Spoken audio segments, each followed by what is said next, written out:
la pandemia nos obligó a volver a preguntarnos con mucha profundidad qué tiene sentido enseñar, habiendo vivido lo que hemos vivido el año pasado en cuanto a todo lo que ha cambiado en el mundo, no solamente en nuestro país. Una escuela que tiene sentido en la medida que provoca conversaciones entre los distintos actores de la comunidad educativa, y no solamente al interior de la escuela, sino esa conversación ampliada con otros actores que conforman una comunidad más amplia que la comunidad educativa específicamente. Una escuela que al mismo tiempo distribuye conocimientos, porque no se trata de volver a empezar desde cero, ¿no? Cada vez que uno quiere pensar en nuevos sentidos para la escuela distribuye una cantidad de información, de contenidos, para justamente no empezar de cero, ¿no? Eso que transmite una generación a otra generación. Y la escuela tiene sentido hoy para habilitar otras miradas y otras voces. Y hemos visto, así como el año pasado, la familia ocupó un lugar muy importante y unas voces que uno podría decir que estaban más olvidadas o que estaban menos presentes en las escuelas. Las familias tuvieron un lugar muy importante el año pasado en las escuelas y entendemos que es la escuela la que también en la construcción de sentido debe habilitar otras miradas y otras voces.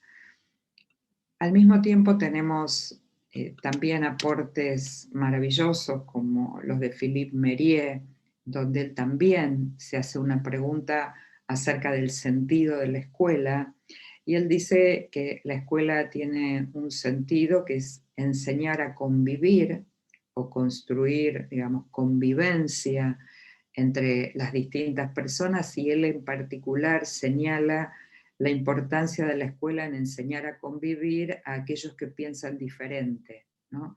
Que no es lo mismo, no tiene el mismo sentido de convivir con los amigos o la socialización, que por supuesto es una función importante, sino me lleva un paso más allá y dice cómo logramos que la escuela enseñe a convivir entre aquellos que piensan diferente.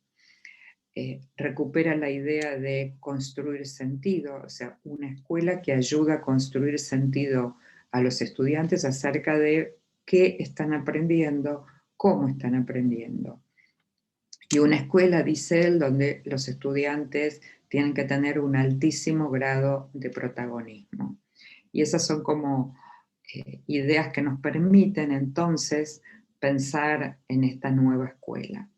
Al mismo tiempo, y esto vinculado al contexto particular que estamos viviendo, donde cómo vamos a pensar la enseñanza, desde qué mirada vamos a pensar la enseñanza.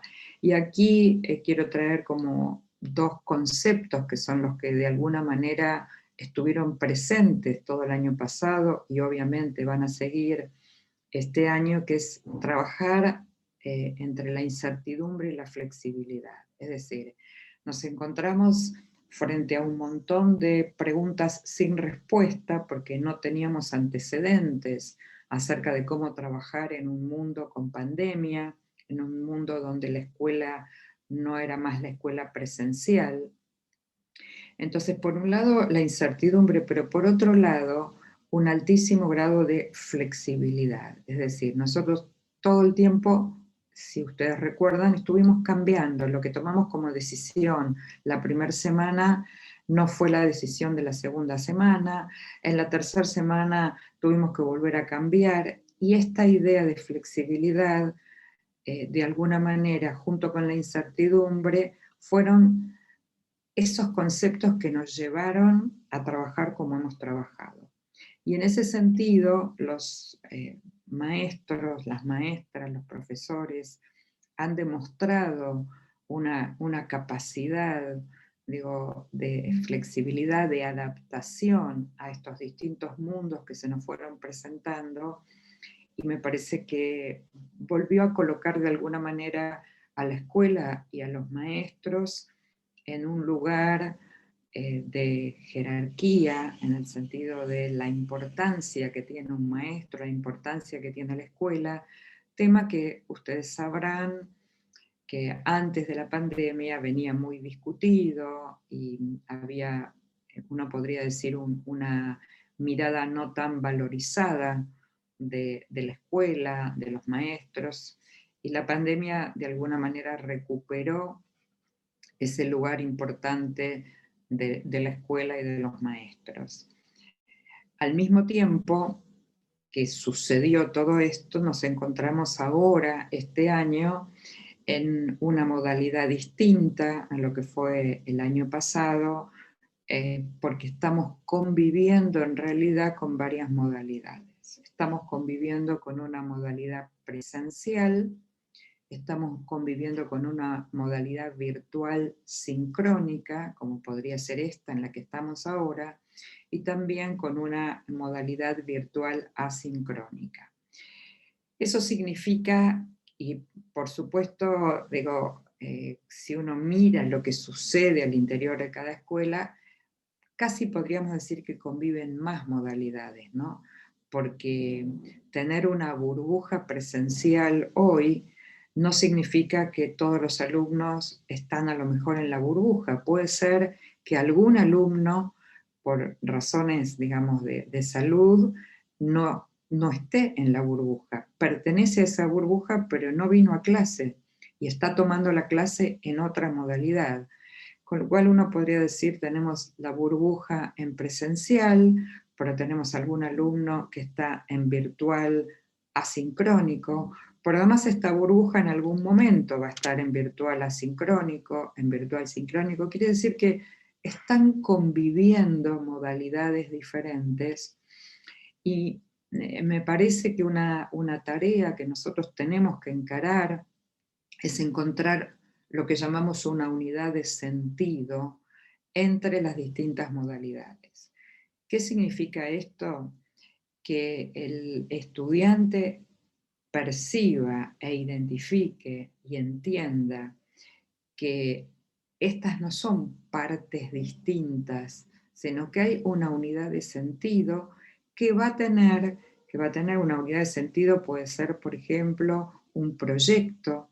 Y entonces la tarea que nosotros tenemos es articular el trabajo con ese proyecto en las distintas modalidades, de tal manera que el estudiante entienda que es un proyecto, por ejemplo, en el que estamos trabajando, que va a tener distintos formatos, que va a obligar al estudiante a tener respuestas diferentes, depende en qué modalidad esté trabajando, pero que hay una continuidad, que hay un hilo conductor que va a permitir que el estudiante transite de una modalidad a otra sin perder ese hilo que le va a permitir aprender. Y entonces eso significa algunas preguntas que nosotros entiendo que nos tenemos que hacer, y de hecho está sucediendo, que es preguntarse qué tiene más sentido, por ejemplo, hacer en la modalidad presencial, qué tiene más sentido hacer en la modalidad virtual sincrónica y en la virtual asincrónica. Y por supuesto que esas respuestas no son uniformes, porque esas respuestas varían de acuerdo al nivel de escolaridad, es decir, no es la misma respuesta de qué vale la pena hacer en presencial para el nivel inicial, para la primaria, para la secundaria, para el nivel terciario. Tampoco es igual la respuesta si el porcentaje de presencialidad en mi escuela es del 20%, que si es del 40%.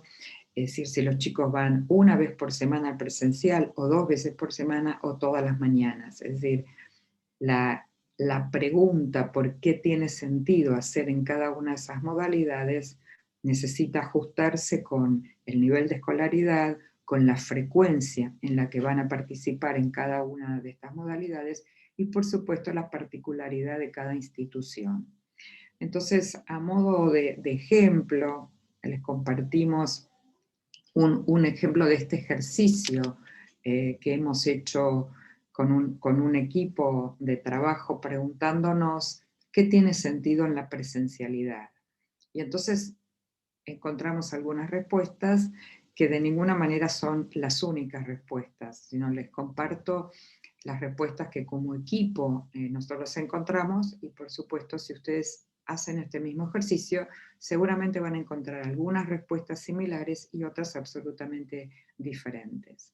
Nosotros pensamos que la presencialidad es importante, por ejemplo, si trabajamos por proyectos, por casos, por problemas, utilizar la presencialidad para presentar el proyecto en su conjunto, los objetivos, el sentido de trabajar con ese proyecto.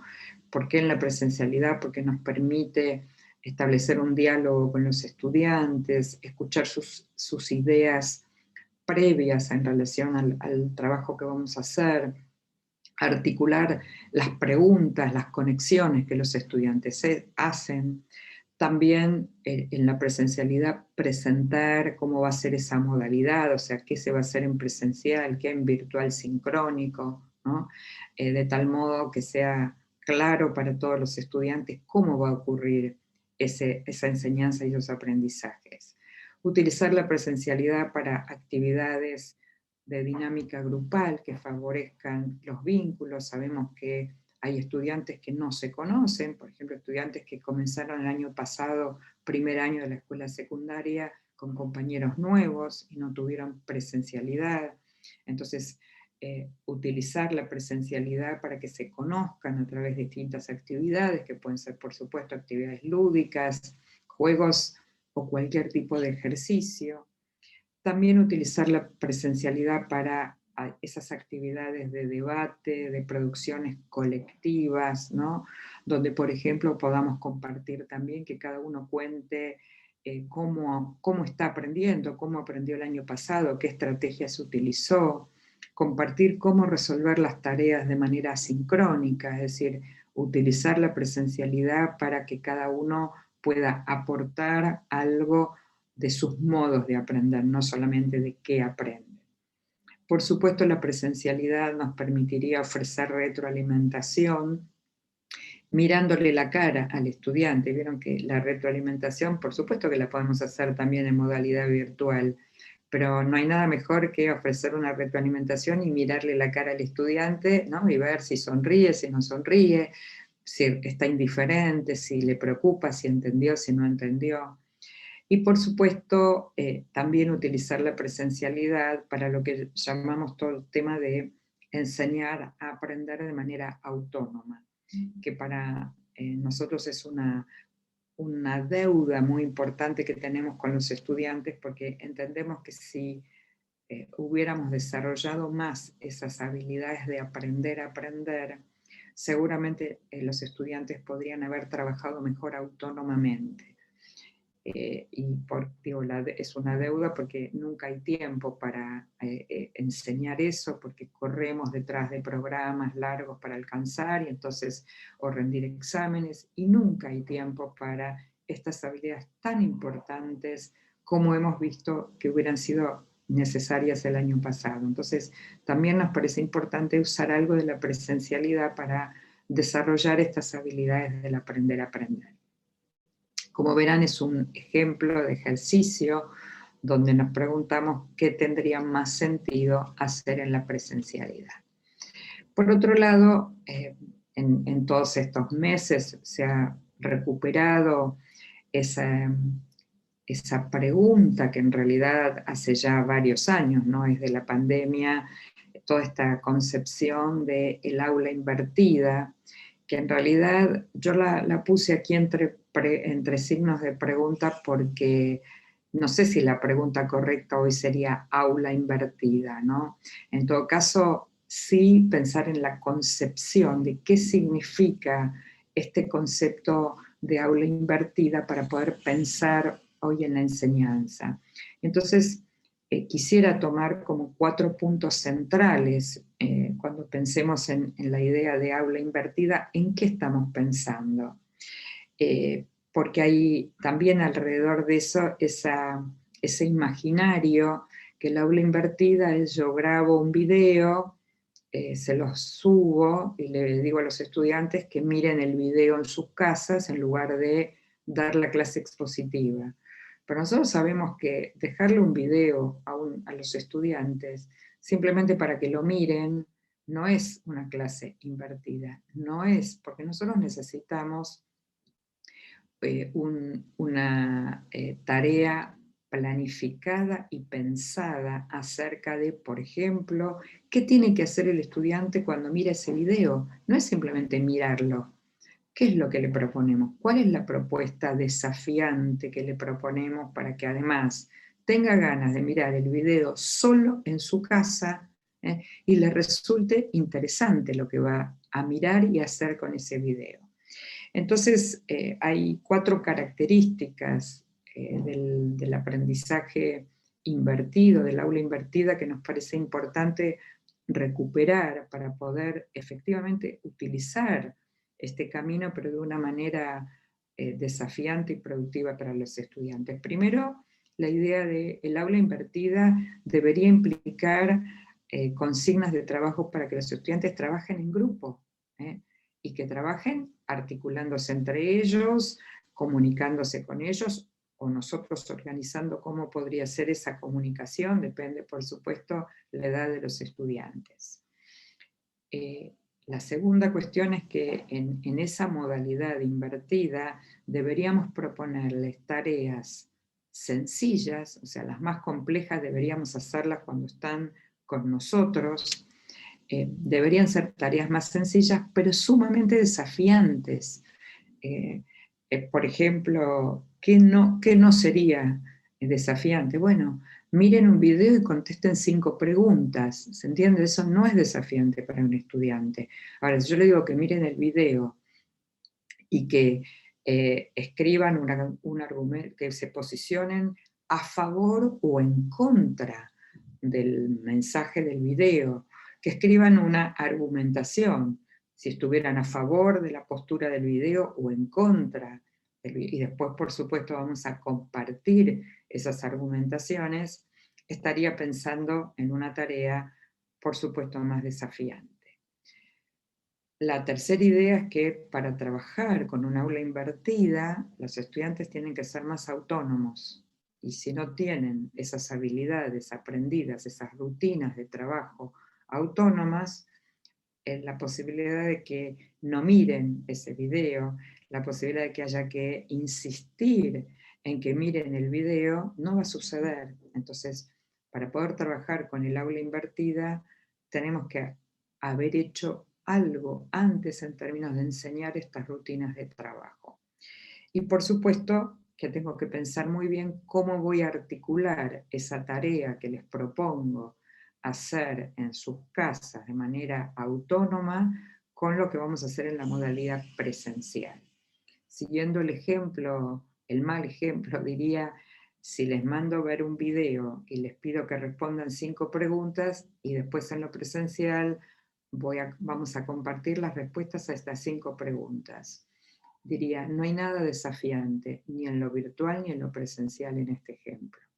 Entonces, trabajar con una modalidad de aula invertida significa pensar mucho y muy bien estas 2 combinaciones. ¿Qué les voy a proponer que hagan en la modalidad, digamos, asincrónica? ¿Y qué vamos a hacer después en la modalidad sincrónica o presencial? ¿No? ¿Cómo vamos a articular estas 2 ideas? Para poder pensar, digamos, en esto y tomando, recuperando un poco lo que les decía al principio, tanto lo que plantea Mérier acerca del sentido de la escuela, con el concepto de alumno protagonista, también nos parece importante pensar hoy cuándo entendemos que un estudiante aprende mejor, ¿no? Y otra vez esta es una lista de respuestas que puede variar en función de lo mismo que les decía recién, de la edad de los estudiantes, de dónde estoy, o sea, las características de la institución, la modalidad en la que estoy trabajando. Entonces yo comparto nuevamente respuestas a esta pregunta que en equipo hemos encontrado, diciendo que un estudiante aprende mejor cuando es protagonista, cuando desarrolla habilidades metacognitivas del aprender a aprender, cuando tiene opciones para elegir y tomar decisiones. Recordemos que nosotros venimos de un modelo de escuela homogénea, de un modelo de escuela donde los estudiantes tienen casi nada de opciones para elegir, y nosotros sabemos que los estudiantes hoy por fuera de la escuela, sobre todo trabajando con la tecnología, eligen a qué juego jugar, eligen qué rol asumen en un juego, eligen qué aplicación van a utilizar, o sea, eligen muchas cosas por fuera de la escuela, y la pregunta es, ¿por qué la escuela no incluye opciones para que los estudiantes elijan?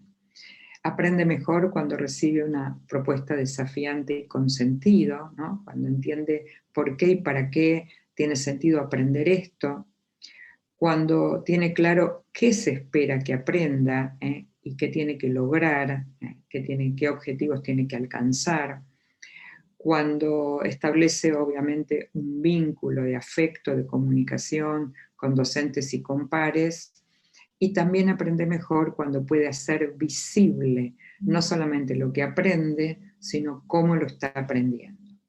Esto significa que este estudiante, en términos de estudiante protagonista, nosotros lo tenemos que reconocer como un sujeto en un contexto particular. ¿Sí? Cada estudiante nuestro es único, es particular, forma parte de un contexto particular, realiza un recorrido particular, tiene una trayectoria particular, es una persona con intereses variados, tiene múltiples intereses, cada niño, cada adolescente que tenemos en nuestras escuelas, muy habituado a manejarse con lenguajes multimediales, o sea, saben muchísimo más que nosotros acerca del uso de la tecnología y de todos estos lenguajes nuevos.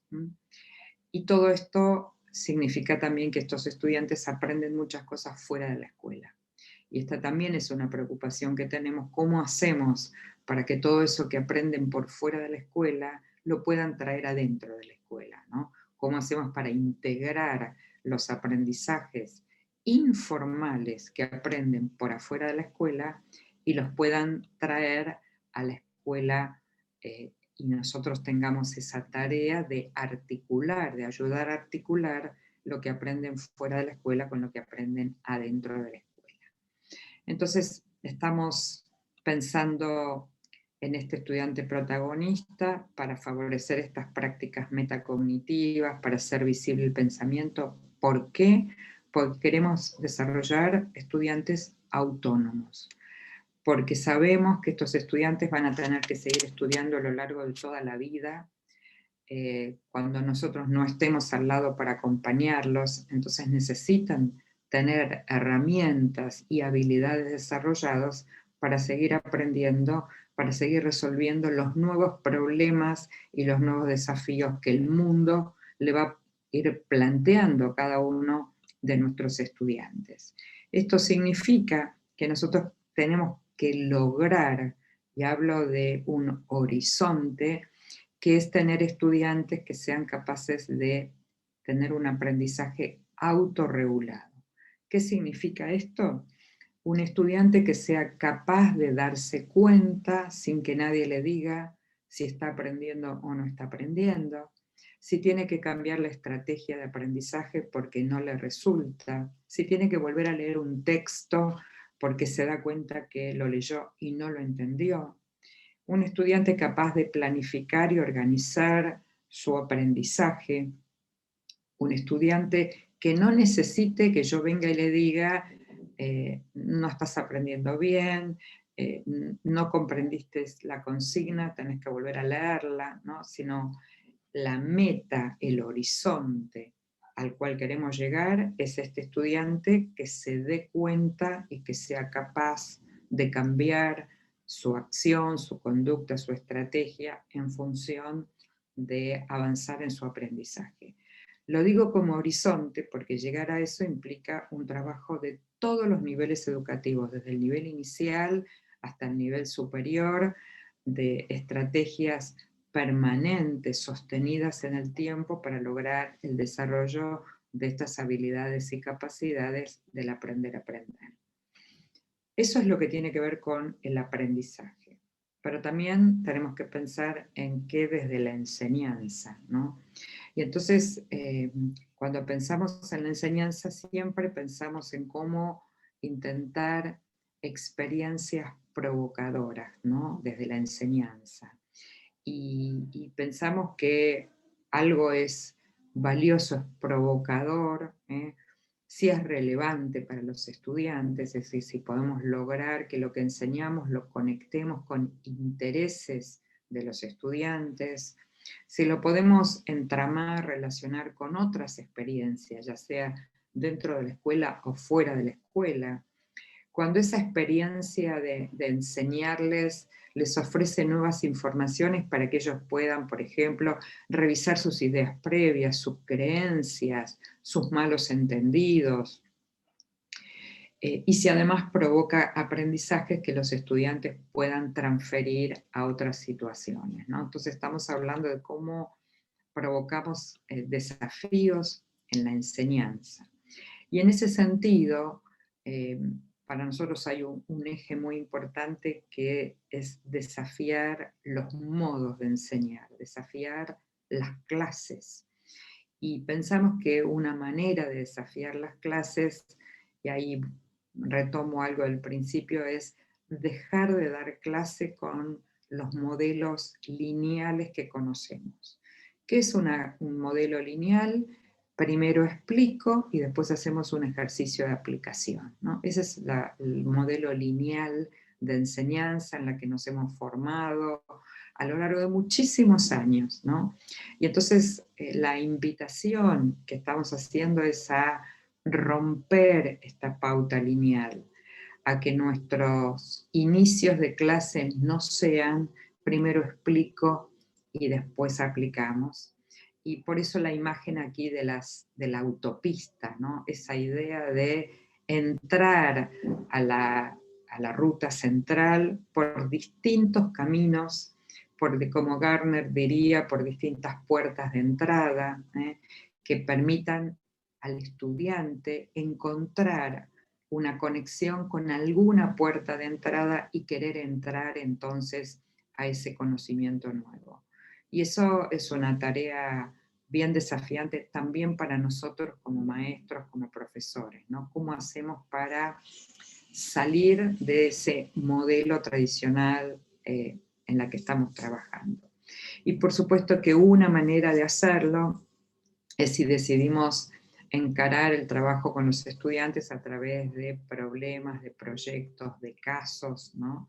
Que tienen como característica cualquiera de estas estrategias de enseñanza, elegir problemas, proyectos, preguntas, lo más cercanos a la realidad, es decir, a intereses de los estudiantes, pero también a problemas del mundo contemporáneo.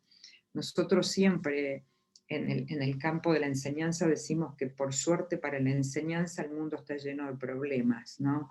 Por supuesto no para el mundo, pero para nosotros poder tomar tantos problemas que hay en el mundo y poder conectarlos con los contenidos de los diseños curriculares y así armar las propuestas a través de problemas, proyectos, enigmas, etc. Propuestas abiertas. Abiertas significa que si yo trabajo a través de proyectos, no sé el final del proyecto. Quiero decir, si permito que en el proyecto los estudiantes incorporen sus propias preguntas, sus propios intereses, sus propios productos finales, este proyecto debería ser con esta característica de abierto, de tal modo que yo como maestra o profesora también aprenda cosas nuevas trabajando en un proyecto, que no sepa cómo termina este proyecto o este problema, sino que también me desafíe a mí a aprender cosas nuevas, a encontrar respuestas nuevas. Por supuesto, provocadores de intereses, abordando grandes ideas. Por ejemplo, ahora voy a compartir algunos ejemplos, pero los proyectos no son para que el alumno aprenda cuántos milímetros de agua cae después de llover 2 días seguidos en mi país o en mi provincia, sino grandes ideas. Bueno, ¿qué pasa con el agua? ¿Qué pasa con la contaminación? ¿Qué pasa con los fenómenos del cambio climático y las inundaciones? Digamos, estos son los grandes problemas que queremos, las grandes ideas que queremos abordar. También relacionado con valores, cada institución tiene valores que quiere desarrollar, el valor de la solidaridad, el valor de la palabra compartida, del respeto por la palabra de los otros. Bueno, cómo estos problemas, proyectos, preguntas también nos permiten abordar valores, no solamente conceptos disciplinares.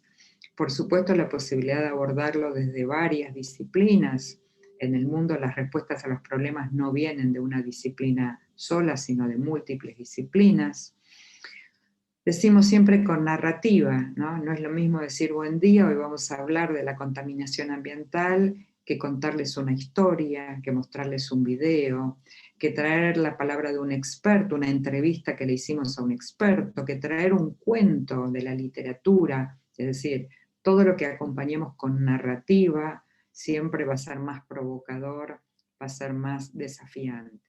Por supuesto con rigor científico, no estamos diciendo, bueno, conversemos como si estuviéramos sentados en un café acerca del cambio climático, sino con toda la rigurosidad científica de las disciplinas que nos permiten abordar esos problemas.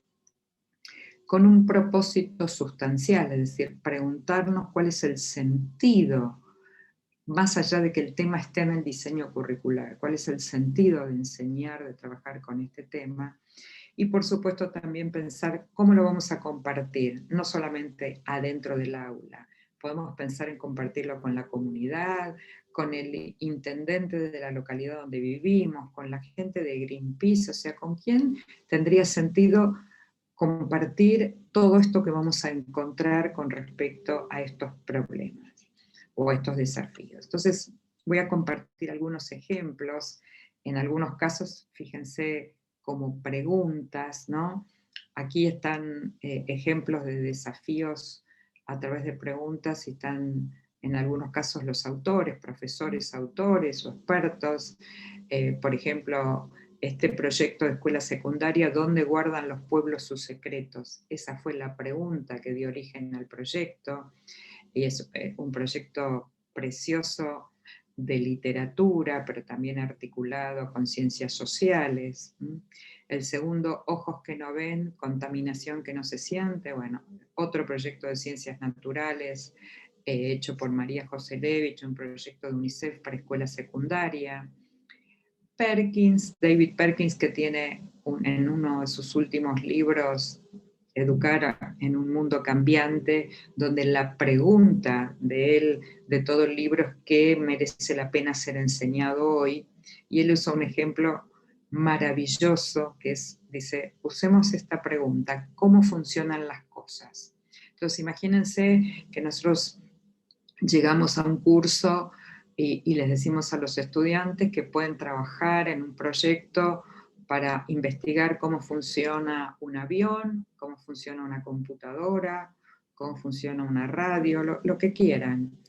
Y por supuesto, a esa pregunta vamos a tener que apelar a conceptos de física, a conceptos de matemática, a conceptos de ciencias naturales, es decir, esta pregunta desafiante, interesante, que no es lo mismo decir vamos a estudiar la ley de gravedad. Cuando yo pregunto cómo funciona un avión, seguro voy a tener que aprender algo sobre la ley de gravedad, pero voy a aprenderla para tratar de responder cómo funciona un avión, que es mucho más desafiante que repetir la fórmula de la ley de gravedad. ¿Por qué lloran los ojos? Y esta es una pregunta que si hiciéramos un ejercicio acá con ustedes, yo les preguntaría qué disciplinas ustedes creen que podrían entrar en este proyecto, ¿no? Y por supuesto me dirían en biología seguro, ¿no? Para explicar cómo se produce el llanto, pero también en literatura por la poesía, también en psicología para hablar de los sentimientos, ¿no? Entonces, en realidad estaríamos en preguntas bien desafiantes. Bueno, ¿tendrán conciencia los robots en el futuro? Es algo que no sabemos, no tenemos respuesta. Bueno, ¿cómo podemos indagar?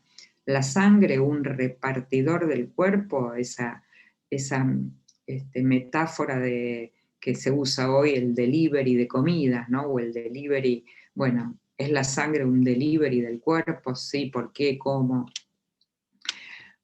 La basura, un problema de todos.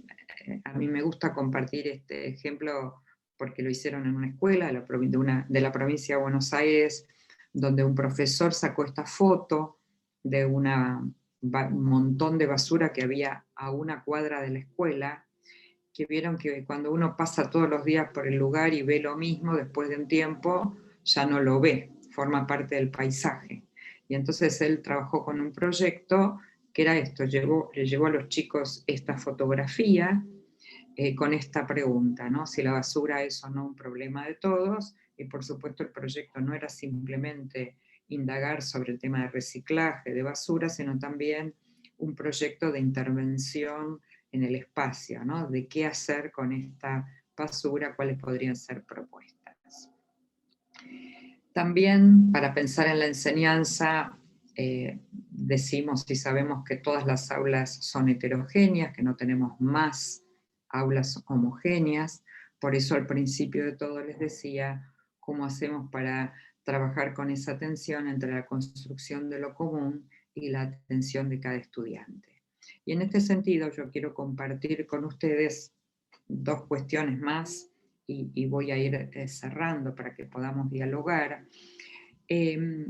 Nosotros en esta idea de heterogeneidad y de estudiantes pudiendo elegir, entendemos que hoy, sobre todo con la virtualidad, tenemos muchísimas posibilidades para trabajar con diversidad de agrupamientos, ¿no?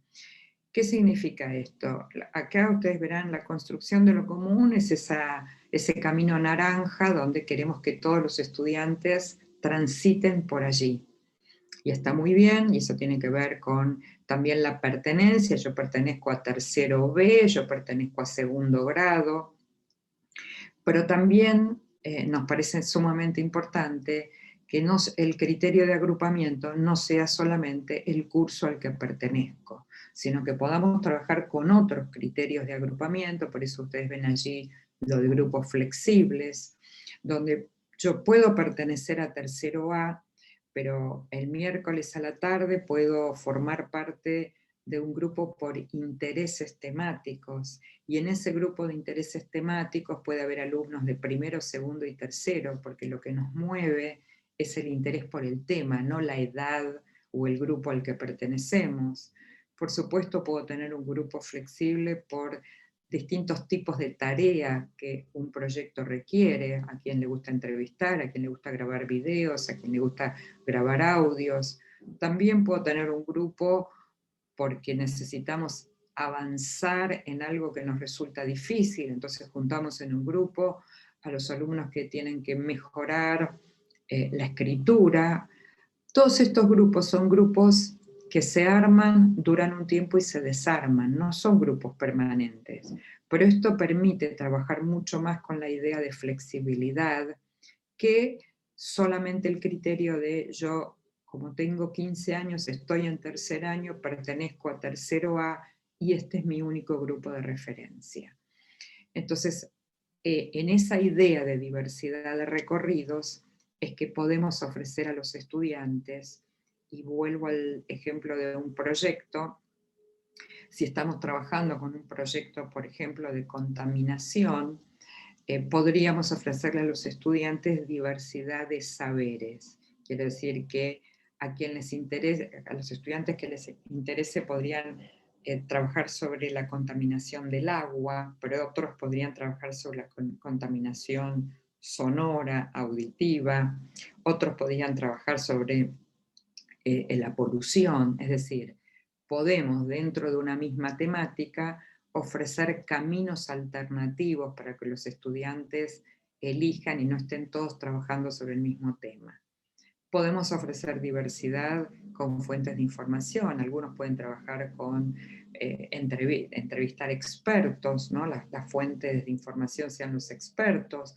Otros podrían ser trabajar buscando información en distintos portales. Otros podrían trabajar buscando información en textos. Podríamos diversificar tareas. Como les decía recién, quien quiere trabajar filmando videos, quien quiere trabajar armando organizadores gráficos para mostrar los temas, quien quiere trabajar sintetizando contenidos que van recuperando. Diversidad de recursos físicos y virtuales. Podemos ofrecer herramientas tecnológicas diferentes y los estudiantes pueden elegir con qué herramientas quieren trabajar.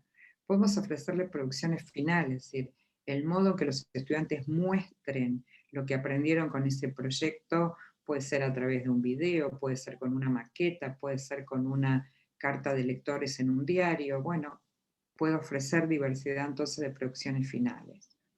Diversidad en los modos de agrupamiento, se los mostré recién con la imagen, obviamente diversidad en las formas de evaluación, y por supuesto todo esto hecho en modalidad presencial, virtual, sincrónica y asincrónica. Yo cierro aquí mi presentación con el compromiso de abrir un espacio para dialogar, para conversar, así que agradezco la escucha y por supuesto a disposición para dialogar. Agradecemos a la magíster Rebeca Anijovic por su conferencia y le pido a la profesora Patricia Guerrero para que nos vaya aproximando las preguntas formuladas en el chat. Hola, buenos días, Rebeca. Creo que has estado sumamente clara en tu exposición, porque la verdad que no ha habido ninguna pregunta.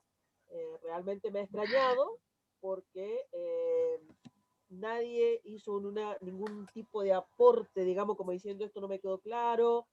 Así que también dejo abierto el micrófono para quienes quieran ahora, en este momento, después de haber escuchado toda tu charla, hacerte una pregunta específicamente.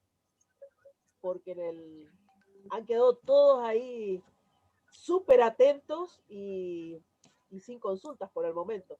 Seguramente están pensando todo esto. Patricia, dos cosas quiero decir que me parece interesante de tu comentario. Lo primero es que no tienen que ser solamente preguntas, pueden ser aportes, ¿sí? Puede alguien querer contar algo, puede alguien querer agregar algo a modo de información. La segunda cosa, con lo último que dijiste, es nosotros estamos muy habituados como maestros, como profesores, a preguntar y al segundo que preguntamos pedir la respuesta, ¿no? Y al mismo tiempo le decimos, piensen en la respuesta, y al segundo, bueno, ¿quién quiere decir algo? Y somos poco tolerantes al silencio, ¿no? El silencio nos incomoda, ¿no? Y uno cree que tiene que llenar enseguida el silencio. Y la verdad es que no, digo, no hay ningún problema que nos tomemos unos minutos para pensar, para querer decir, quiero aportar un comentario. El silencio de ninguna manera nos tiene que incomodar ni tendríamos que llenarlo, ¿no? Así que no hay ningún problema, tomemos unos minutos, podemos pensar, podemos querer aportar algo, con todo gusto.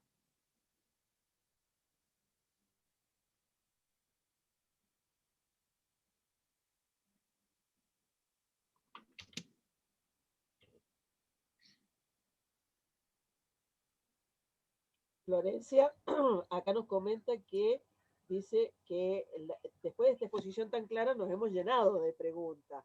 O sea, como para hacerlos, pero un poco lo que decís, que debemos pensarlas y reflexionarlas. Yo te quería hacer, Rebeca, una pregunta que muchas veces suelen decir o lo escucho de los docentes. Yo trabajo a nivel secundario, ¿no es cierto?, en escuela técnica, que es que todas estas propuestas, aula invertida, sincrónico, asincrónico, todo esto que nos ha sucedido ahora, está muy bueno, pero ¿qué hacemos con aquel alumno que no le interesa, que va a la escuela o que está en la escuela por una cuestión de obligatoriedad, y que si estuviera en la presencialidad me molesta? O que si está conectado ni siquiera se conecta, sigue durmiendo, sigue en la suya. ¿Qué le podríamos responder a estos docentes? Sí, el año pasado vimos muchos casos de esto, Patricia, o sea, muchísimos casos debido a la pandemia de estudiantes y no por un tema de falta de conectividad, digo, eso es otro problema, ¿no? Sino estudiantes que inclusive habían sido excelentes estudiantes en la presencialidad, o buenos estudiantes en la presencialidad, y que no querían conectarse. Muchos papás comentando que estaba deprimido, que no quería, ¿no? Desinteresado, y todo eso efectivamente sucedió, porque la pandemia nos atravesó a todos de manera fuerte y de manera compleja. Yo pienso siempre, digo, más allá de la pandemia, que nosotros tenemos como esa primera responsabilidad de seguir insistiendo a través de distintas puertas de entrada, ¿no?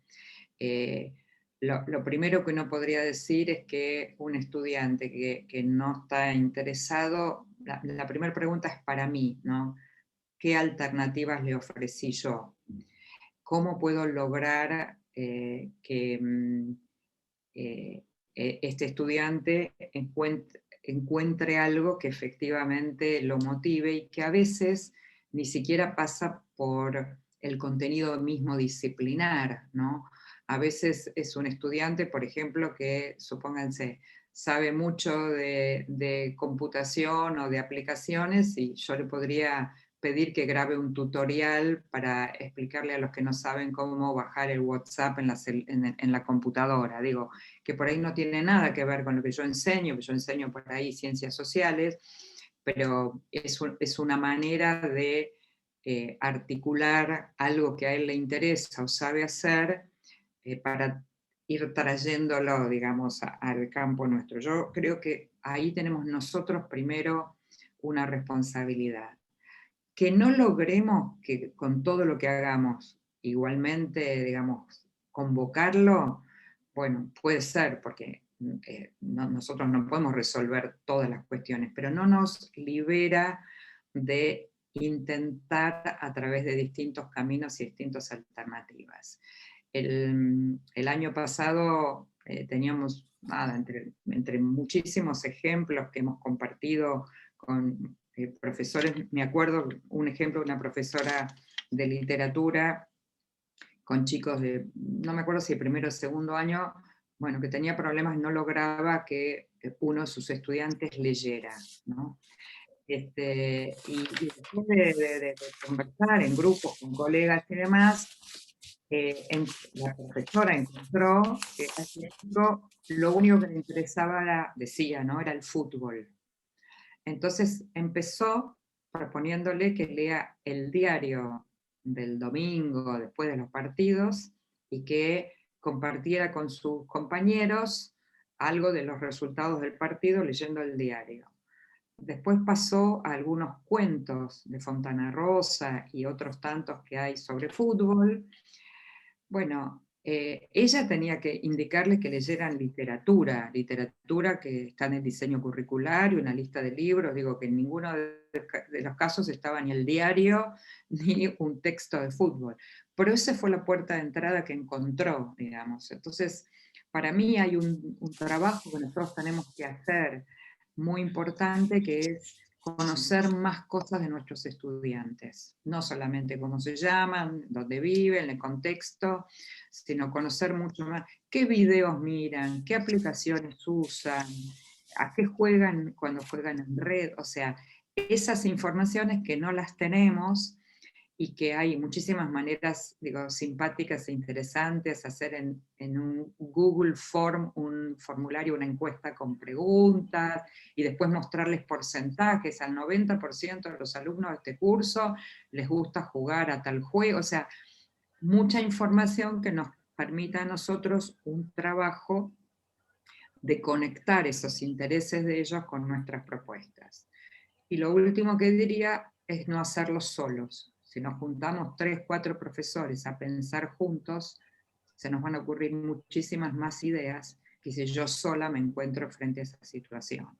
Entonces, para mí, aumentar el trabajo en redes, de compartir ejemplos, puertas de entrada diferentes, porque hay muchísimo en Internet, casi diría imposible de mirar todo lo que hay. Entonces, bueno, yo miré 6 portales, puedo compartir lo que encontré, Patricia, miraste otros 6, podés compartir, y así sucesivamente, y se hace más fácil también el trabajo, porque efectivamente esto que estoy diciendo yo es un trabajo arduo, arduo, y distinto a lo que estamos habituados de hacer, pero me parece que eso es ayudar a encontrar sentido, ¿no? Al trabajo. Bien, mirá, acá varios están coincidiendo en el hecho de que después de las exposiciones, ¿no es cierto?, tanto de la de ayer como la tuya, están llenos de preguntas, pero no para hacerles específicamente a los expositores, sino a uno mismo, ¿no es cierto?, en el yo principal, como dentro de su rol docente, porque consideran que el principal desafío es que hay que comienza por uno mismo, ¿no es cierto? Por ver qué nos estamos planteando y cómo lo estamos planteando. Eh, y te dejo dos preguntas, ¿no es cierto?, que nos hacen, que estarían bastante relacionadas. Por un lado preguntan, ¿cómo logramos, ¿no es cierto?, esa autonomía con los estudiantes?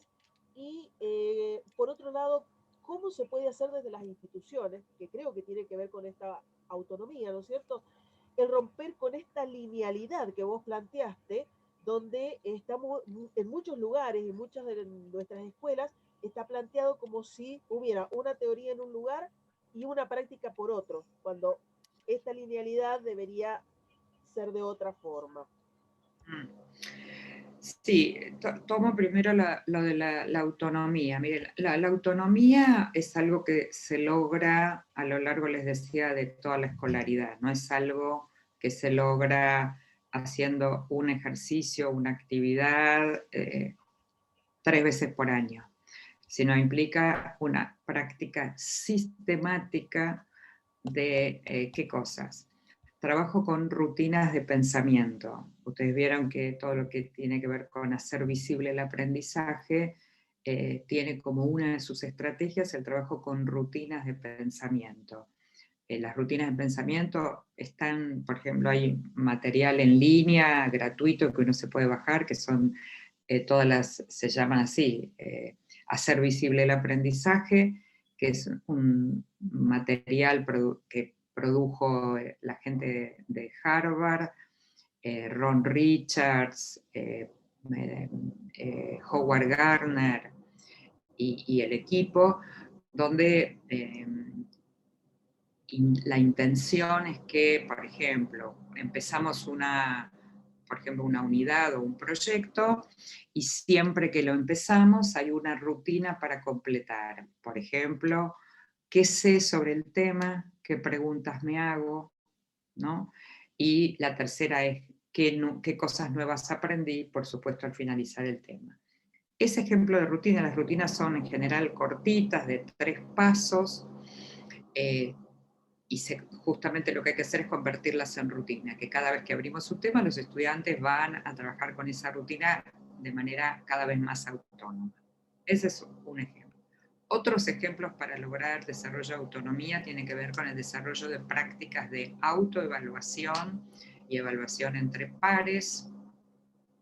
Algo de eso seguramente mañana Gachi Capelletti va a tomar cuando hable de evaluación formativa, porque es una de las prácticas que forma parte de la evaluación formativa.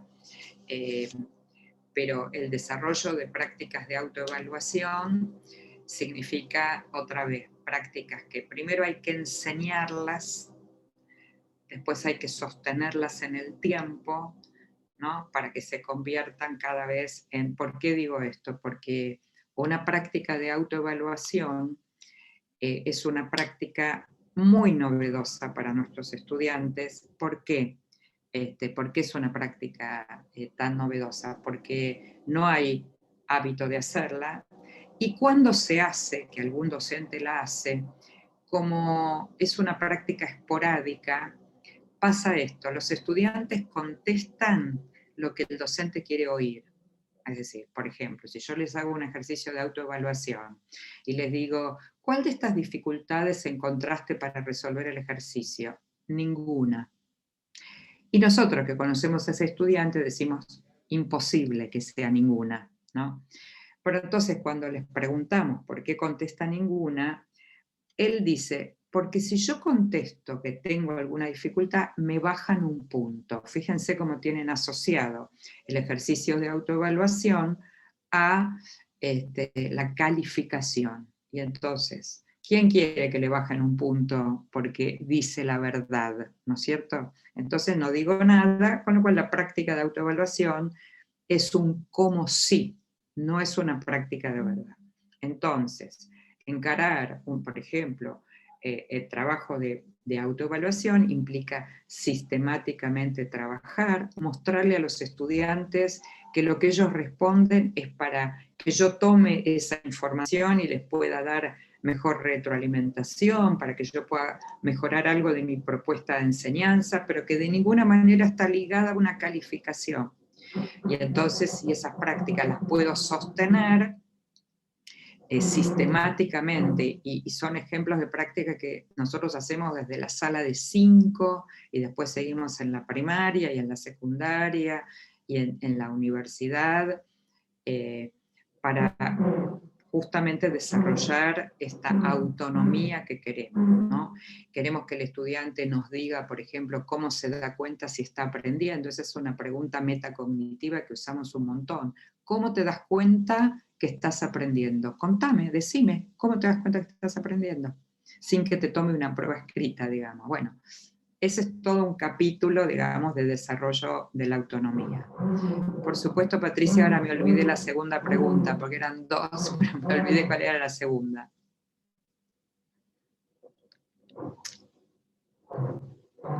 De todos modos, te hago un comentario. Rosario nos aporta de que Paulo Freire, en la pedagogía de la autonomía, habla sobre esto y que nos aconseja que lo podemos leer. Absolutamente, es un libro maravilloso, maravilloso. Bien, la segunda pregunta era cómo romper con esta linealidad. Salir de la explicación para ir a la aplicación, ¿no es cierto?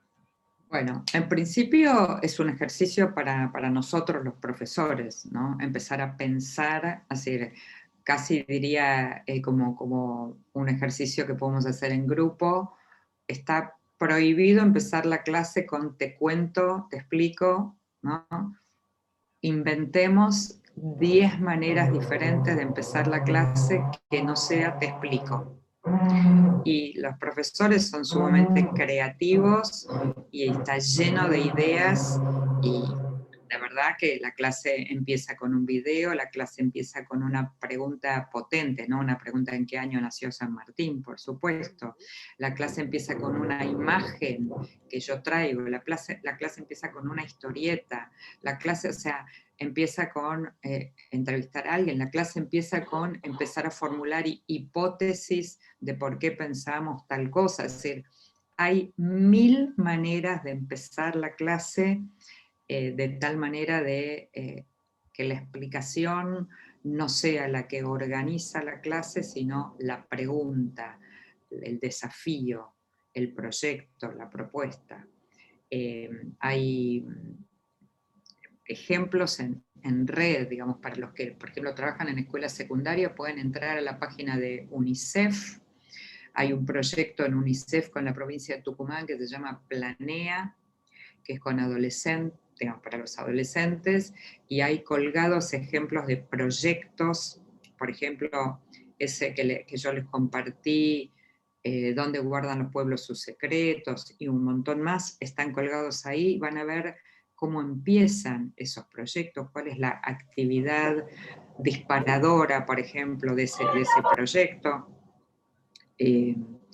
Entonces, hay muchísimas maneras de empezar. En el libro, hay un libro precioso de hace muchísimos años de la profesora Alicia Camilioni que se llama Pensar, Descubrir y Aprender, que tiene solo actividades planteadas como problemas. O sea, cada problema, creo que hay 16 problemas, si no me equivoco, y cada problema se le plantea a los estudiantes como problema, y para poder resolverlo hacen falta conceptos de varias disciplinas, encaran problemas, o sea, la clase empieza mostrando el problema. Bueno, ese es otro ejemplo, digo, con ejemplos concretos les estoy dando de donde pueden tomar ejemplos inspiradores, por supuesto, para a partir de allí pensar en distintas alternativas. Pero es un cambio, diría Patricia, el cambio mayor es el cambio de mentalidad nuestra, porque estrategias hay un montón, digo, o sea, podemos copiar, ni siquiera hace falta inventarla. El tema es si nosotros cambiamos nuestro modo de pensar, que la clase ya no es me paro y hablo. Eso no quiere decir que en algún momento no tenga que explicar algo, por supuesto que sí, pero el organizador de la clase ya no es mi explicación, sino el organizador de la clase es el problema, el video, la pregunta, el desafío, etcétera, etcétera. Sí, con respecto a esto, Lilian también nos hace un aporte de Preguntas para Pensar, nos ha dejado el link también, que es de Melina Furman, el libro Preguntas para Pensar, que también es otro que podemos leer y consultar. Sí, hay toda una colección que la Escuela de Educación de San Andrés está sacando, que se llama Las Preguntas Educativas. Son libres de bajarse y cada pregunta educativa abarca distintos temas y tiene ejemplos de recursos, de estrategia, bibliografía. Se llaman Las Preguntas Educativas. Hay una pregunta sobre la autonomía, hay una pregunta sobre trabajo por proyectos, hay una pregunta del trabajo con la diversidad, o sea, está lleno de preguntas interesantes, muchísimos ejemplos y material. Por eso digo, no faltan recursos, ¿entiendes? O sea, yo les estoy dando así de memoria algunos recursos, es como nosotros tomamos la decisión institucionalmente de efectivamente cambiar nuestro modo de clase lineal. Exacto. Bueno, te cuento también que Rosario nos comenta que desde Formosa ya empezaron a implementar la virtualidad y el ABP, y que considera que fue un recurso metodológico muy bueno porque pudieron realizar también muchas prácticas en su casa, ¿cierto? Hablando de esto, de lo que vos decís, estrategias, metodologías que se están utilizando. Buenísimo, buenísimo. María nos dice que obviamente siempre hay que seguir innovando, ¿no es cierto? Conocer y adaptarse para ver estas realidades y ir motivando a los alumnos, ¿no es cierto? Esto es que hay que trabajarlo permanentemente, no solo en uno mismo, sino en todos. Laura nos dice que no solo que le pareció recontra clara tu exposición, sino que se quedó ella con la búsqueda de unidad de sentido, de experiencias que provoquen para seguir pensando en nuestro equipo. ¿Sí? Esto como te lo agrego como comentario. Bueno, buenísimo, buenísimo. Sí, esa idea de unidad de sentido casi contraria, que los estudiantes vean por pedacitos, ¿no? Tengo que hacer algo en el presencial, tengo que hacer algo en el virtual, como cosas sueltas, y no vean que eso forma parte de un conjunto, que no son actividades sueltas, sino que todas tienen que ver, por ejemplo, con abordar la pregunta de qué hacemos con la basura, algo de eso. Entonces, ahí es como cuando nosotros tenemos que mostrarle a los estudiantes cómo es una unidad que va a estar desarrollada en distintas modalidades, ¿no? Pero bueno, hay algo de esa búsqueda para que nosotros le podamos compartir esa búsqueda a los estudiantes, ¿no? Laura hace otra pregunta que te dice que a ella le preocupa esto de que los alumnos digan que no están aprendiendo la virtualidad. Si eso tiene mucho que ver con una mirada evaluativa del docente. Bueno, sí, vieron que el año pasado se habló mucho de eso en la vida cotidiana, ¿no?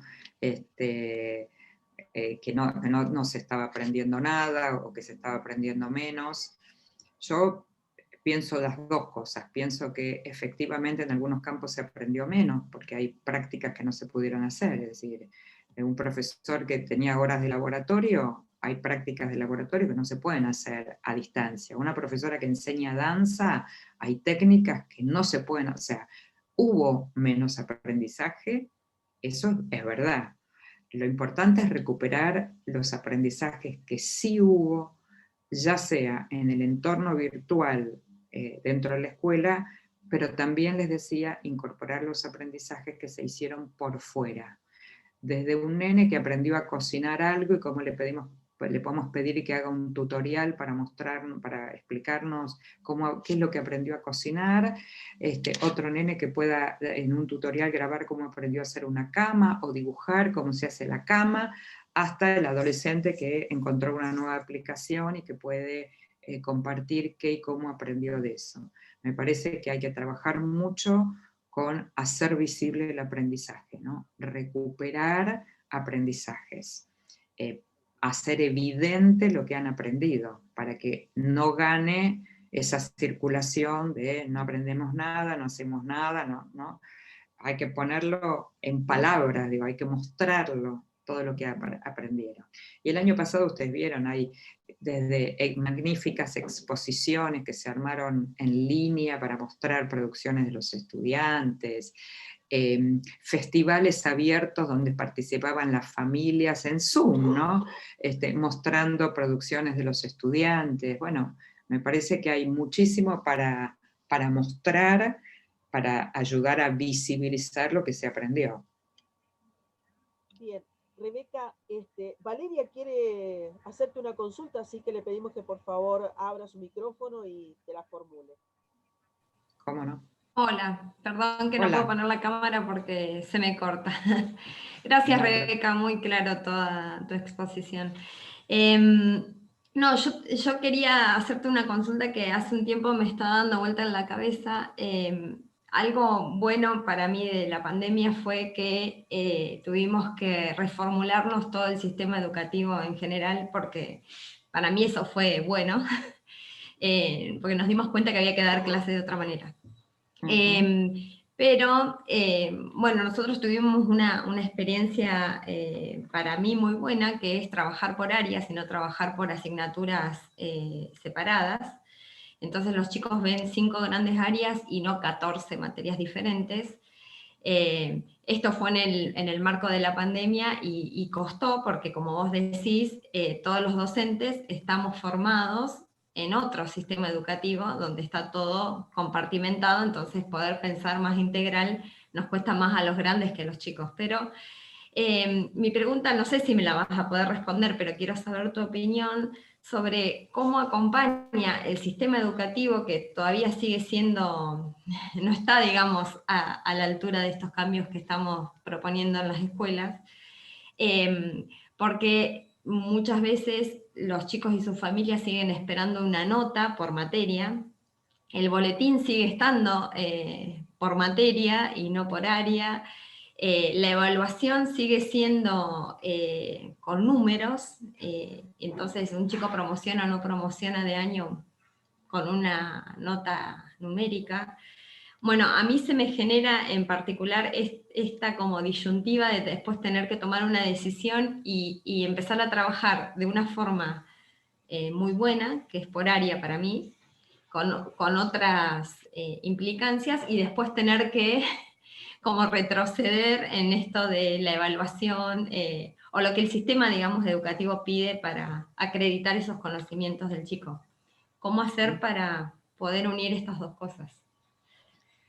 Bueno, yo te voy a dar, por supuesto, una opinión personal, digo, no institucional. Claro, sí. Yo creo mucho en los cambios de abajo para arriba. Yo creo que, porque vieron que muchas veces la política educativa, por supuesto, saca una normativa que viene de arriba para abajo, y nosotros sabemos que no siempre esa normativa entra al aula. Es decir, una cosa es lo que dice la normativa y otra cosa es lo que hacemos cuando cerramos la puerta del aula. Esto pasa, ¿no es cierto? Entonces, yo primero creo que hay muchas cosas que nosotros podemos hacer, digo, empujando de abajo para arriba, mostrando prácticas diferentes, alternativas, y que muchas veces esas prácticas finalmente terminan empujando las normativas y las políticas.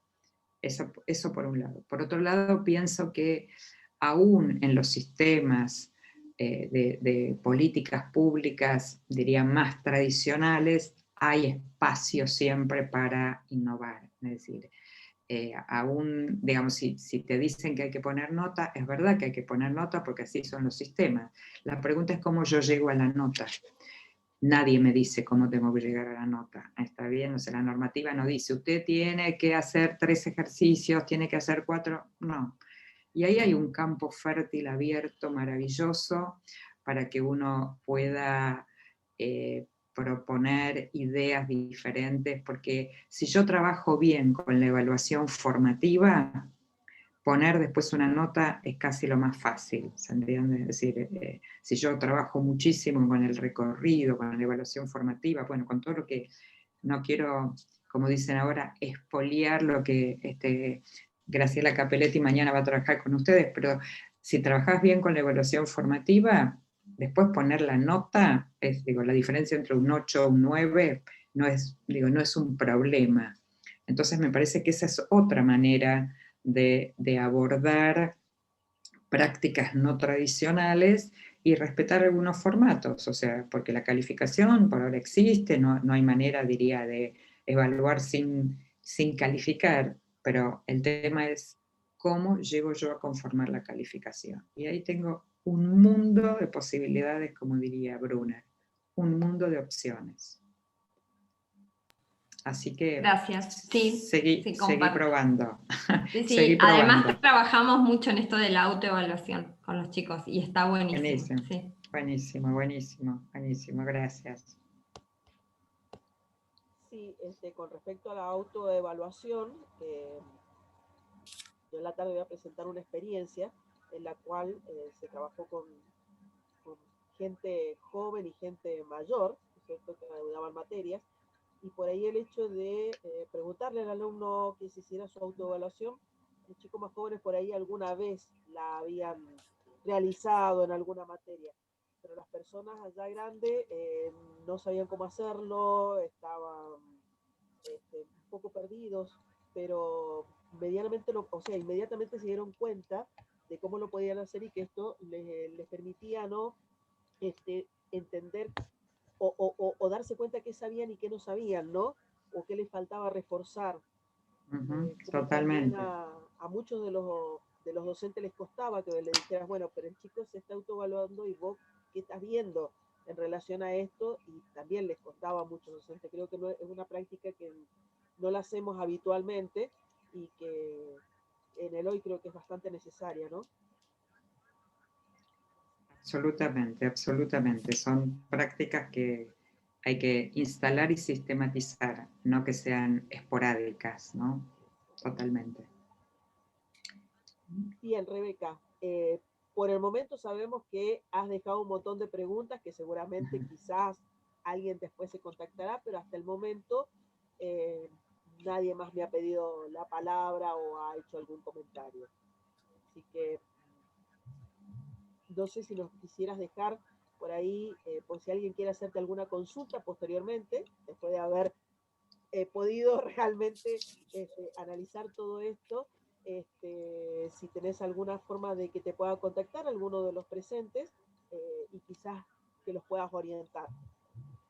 Sí, como les dejo el correo de la universidad, ahí lo estoy escribiendo, y con gusto, si tienen algo para consultar, no hay ningún problema, lo hacemos a través del correo, ¿sí? Ahí lo estoy en el chat, ahí está. Bien. Bueno. Por si alguno no lo puede ver o lo quiere anotar ya, es Rani Jovic, esperé que me lo cogieron justo, ranijovic@udesa.edu.ar. Así es. Bueno, le agradecemos nuevamente a nuestra distinguida conferencista y muchas gracias a todos y a todas por sus intervenciones. Y les voy a contar un poco cómo sigue el día de hoy. A las 15 en punto comenzarán las presentaciones institucionales, por lo tanto les vamos a solicitar que ingresen unos 10 minutitos antes, por favor. Luego de las experiencias se compartirán los resultados de los trabajos grupales del día de ayer y cerrando la jornada tendrá lugar la última videoconferencia de hoy a cargo del licenciado Mariano Ábalos, cuyo título es Aportes conceptuales e instrumentales para dinamizar un aula virtual. Muchísimas gracias a todos. Damos por finalizada la jornada de la mañana y nos volveremos a encontrar a partir de las 15. Gracias. Adiós, hasta luego. Un Hasta placer. luego. Muchas gracias. Adiós. Al contrario, un placer. Muchas